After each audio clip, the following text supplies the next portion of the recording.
Good morning, class 6th. Students, we are on chapter number 7, India, our country, and we have done the introductory part of this chapter, the location, the extents of India, and we have also done India, political features of India, physical features of India, and in the physical features of India, it has been mainly divided into 6 parts, and we have done the Himalayas.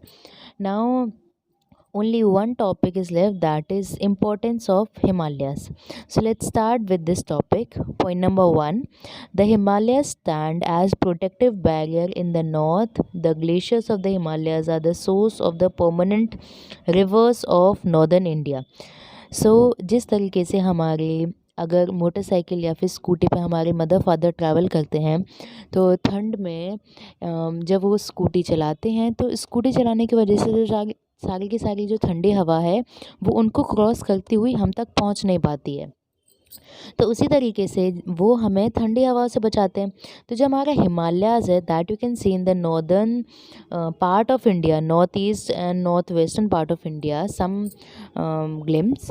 सो जिस तरीके से हमारे mother father हमें ठंड से बचाते हैं उसी तरीके से जो हिमालयाज़ है वो भी रशिया, जो कि नॉर्दर्न डायरेक्शन ऑफ इंडिया है, नॉर्दर्न डायरेक्शन में है, रशिया की जो साइबेरियन ठंडी हवाएं हैं वो हम तक नहीं पहुंच पाती क्योंकि हिमालय जो है एक बैरियर की तरह सामने खड़ा हुआ है। दूसरा पॉइंट था कि जो सारी मेन रिवर्स हैं, you can see in red colour, blue colour, pink colour, yellow colour, जितनी भी मेजर रिवर्स हैं ये रिवर्स निकलती कहाँ से हैं? ये रिवर्स निकलती हैं आपके हिमालयाज़ में जो ग्लेशियर्स हैं उनके मेल्ट होने की वजह से। तो जो ग्लेशियर्स हैं वो मेल्ट हो जाते हैं एंड उन मेल्टिंग पॉइंट या फिर मेल्टिंग रिज़ल्ट को हम लोग एज अ रिवर लेंगे। तो जो ग्लेशियर्स हैं उनसे जो बर्फ़ पिघली वो परमानेंट रिवर्स हैं नॉर्दर्न इंडिया की। Now the second point is the climate of India has been greatly influenced by the presence of Himalayas. The scenic beauty of Himalayas attract tourist from all over the world. तो अगर इस point में हम लोग ये देखेंगे कि जो हमारा क्लाइमेट है, इंडिया का क्लाइमेट किस तरीके से इंडिया का जो क्लाइमेट है वो हिमालयाज़ की प्रेजेंस की वजह से कैसे अफेक्टेड होता है। अगर साइबेरियन ठंडी विंड अगर हिमालय नहीं होता तो सीधी इंडिया की तरफ आ जाती। तो इंडिया का जो मॉनसूनल क्लाइमेट है, मॉनसून 6 महीने हमारे जो जैसे सर्दी गर्मी बारिश का जो टाइम पीरियड डिवाइडेड है, ठीक है। तो सर्दी हमारे अभी स्टार्ट हो चुकी है, हम लोग ज़्यादा से ज़्यादा मान लेते हैं नवंबर से लेके फेब तक सर्दी होती है। उसके बाद अगर हम गर्मी की माने तो अप्रैल से हमारी गर्मियाँ स्टार्ट हो जाती है, मार्च से गर्मियाँ स्टार्ट हो जाती हैं जो जून जुलाई तक चलती हैं, अगस्त तक भी चलती हैं। तो जून तक हमारी गर्मियाँ चल रही है, उसके बाद रेनी सीज़न आ जाता है। तो जो सीजन्स डिवाइडेड है, अगर हिमालयाज़ नहीं होता ना तो जो साइबेरियन विंड्स हैं सीधी हमारी तरफ आ जाती और हमारा जो क्लाइमेट है वो बहुत ज़्यादा अफेक्टेड हो जाता उन विंड्स की वजह से। एंड हिमालयाज़ की वजह से बहुत ज़्यादा सुंदर सुंदर सीनिक ब्यूटीज़ हैं हिमालयाज़ में जो कि टूरिस्ट को अट्रैक्ट करती हैं हमारी तरफ। Now, a second point is the Indo-Gangetic Brahmaputra Plains or the Northern Plains. Now, let's start with this topic. The vast northern plains lie between the Himalayas in the north and the stable tableland of the peninsula in the south. In the far west of the plains are the Ravi, the Beas, and the Satluj, the tributaries of Indus draining into the Arabian Sea. So as you can see here in this diagram, in the left hand side there is Arabian Ocean, in my left hand side India के right hand side में। तो अगर India के right hand side से भी बात करते हैं तो इंडिया के राइट हैंड साइड में अरेबियन सी है एंड लेफ्ट हैंड साइड में इधर बे ऑफ बंगाल है, ठीक है। अगर हम ऊपर आते हैं तो ये देखेंगे ये एक फिज़िकल मैप है जिसमें इंडिया की मेजर रिवर्स को शो किया गया है। अब इस मेजर रिवर्स में सबसे पहले हमारी बुक के अंदर रावी एंड बीस का नाम आया था, सतलज का नाम आया था। तो से हियर यू कैन सी रावी, बीस एंड सतलज। नीली लाइन में आपको रावी दिख जाएगा, सतलज दिख जाएगा। Sorry for the interruption, here is Ravi. And ये जो पानी है, ये जो रिवर्स हैं, ये रिवर्स अपना पानी एक साथ इकट्ठा करती हैं इस इंडस रिवर में। ये देखिए यहाँ पर ये इंडस रिवर है, सबसे लेफ्ट हैंड साइड में आपको इंडस दिखेगी। तो ये सारी जो रिवर्स हैं, ट्रिब्यूटरी रिवर्स, अपना पानी एक साथ इकट्ठा करके इंडस रिवर में ले आती हैं। एंड ये इंडस रिवर अपना पानी ड्रेन कहाँ करती है? अरेबियन सी में। ये रहा लेफ्ट हैंड साइड में आप एक लंबी सी नीली कलर की लाइन देख रहे हैं, तो वो होगी इंडस रिवर की। अब हमारे नेक्स्ट पॉइंट में ये दिया गया है,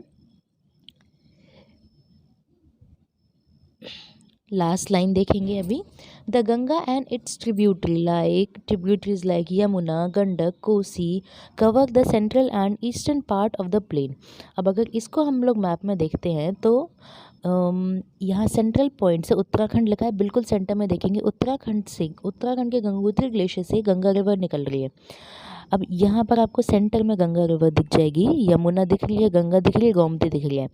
गंगा रिवर फ्लो करती है उत्तराखंड, यूपी, बिहार से। आपको सारे ये स्टेट्स के नेम भी दिख रहे होंगे, यूपी, बिहार। एंड फिर ये अपना वाटर ड्रेन करके कहाँ छोड़ देती है, रिलीज़ कहाँ करती है?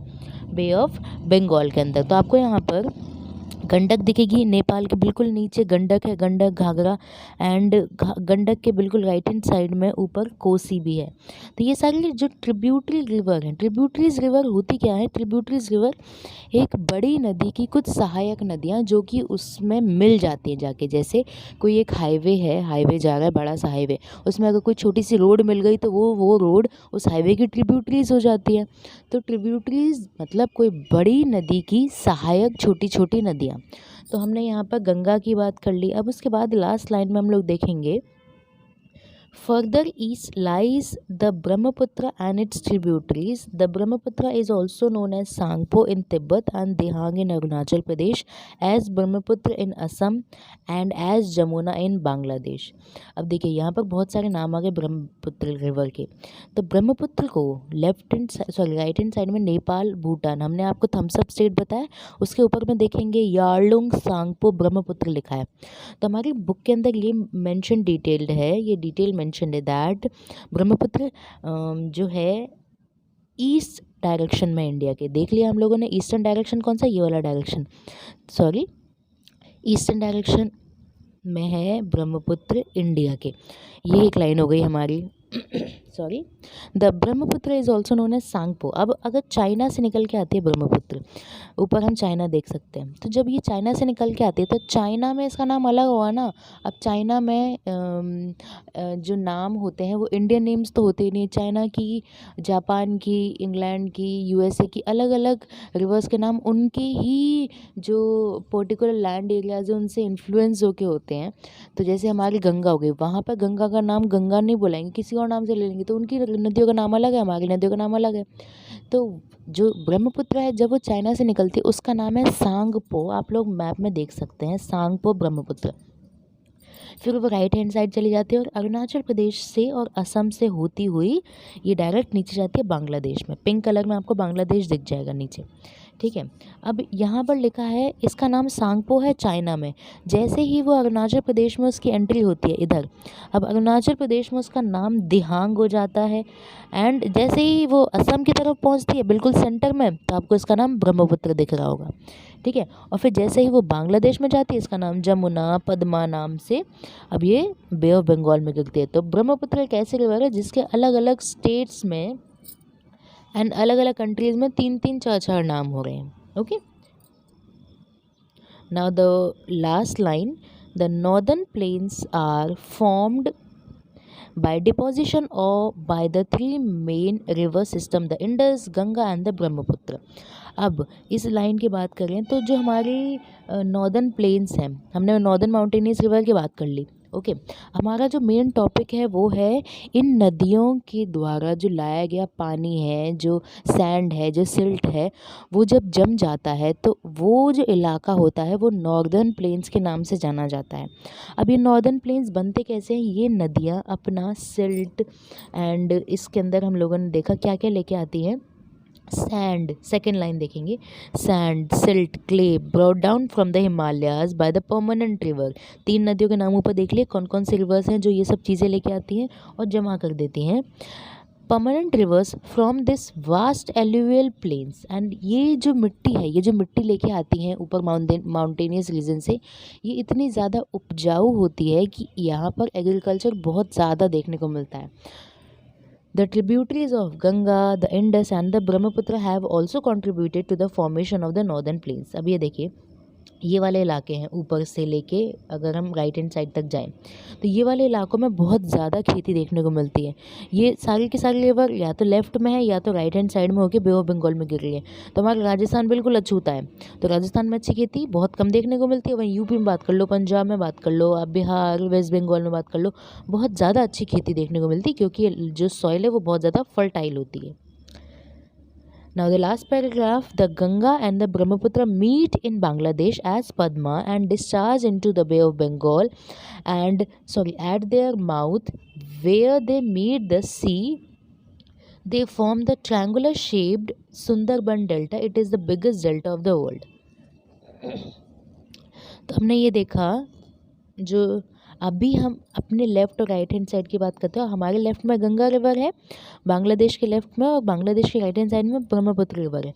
तो ब्रह्मपुत्र रिवर ब्रह्मपुत्र के नाम से कहाँ पर आके गिर रही है, कहाँ पर एंट्री ले रही है, वो बांग्लादेश नाम की कंट्री में एंट्री ले रही है। जब वो ब्रह्मपुत्र कौन से नाम से, मतलब गंगा और ब्रह्मपुत्र एक साथ मिल जाते हैं और वो पद्मा के नाम से, मतलब गंगा का नाम गंगा है, ब्रह्मपुत्र का नाम ब्रह्मपुत्र है, पर जैसे दोनों मिल जाती हैं ये दोनों पद्मा के नाम से जाकर अपना वाटर डिस्चार्ज करती हैं बे ऑफ बंगाल में। आप लोग पद्मा नाम देख सकते हैं, बांग्लादेश के नीचे पद्मा लिखा हुआ है।